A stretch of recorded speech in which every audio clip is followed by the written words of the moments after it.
All right, we got the axles out on both sides. Yep. Pretty easy like we showed you. This one, again, has this carrier bearing, right? Because you got your axle shaft, both CV joints, and then this sort of intermediate to get back to that differential. But pretty simple stuff, and you can save a lot of money. Now, speaking of saving a lot of money, you can get some cheap remans, pretty inexpensive, but you're probably going to be back here in no time anyway. Yeah, you pay that price. Right. So we went with premium CV axle assemblies from Trakmotive. Now, these guys deliver the full quality, so you don't have to deal with any of it. It's a great upgrade from these old worn-out ones. Exactly, man. Big upgrade there. OE standards or exceeding that, which is always, a bonus. And then we'll show you something, man. You mentioned this carrier bearing. This boat is going to give you a little bit of a headache if you're worried about that. But, a lot of people don't understand necessarily how these things work on the inside, but you can see you get some of that momentum, right? Some of that plunge right back and forth from right here. Now, normally this is packed up with grease and whatnot, but you'll see a lot of them disintegrate right in here, which is kind of cool to see that open and exposed.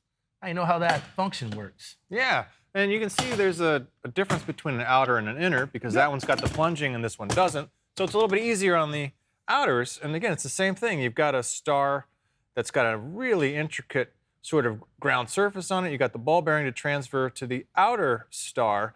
And you can see here as part of the, the quality that goes into these is the heat treating that goes into the cages, the ball bearings, the shafts, the precision machining. Yeah. You can see the coloration still from the heat treating on the inside of that cage. So pretty cool how they do it. All right, we got the old ones out. We're just about ready to put in the new ones, but we got to transfer over to our carrier bearing, this carrier housing. And here you go, sir. Snap ring.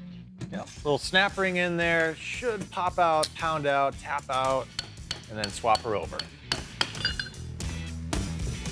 Gotta cut this off and remove it.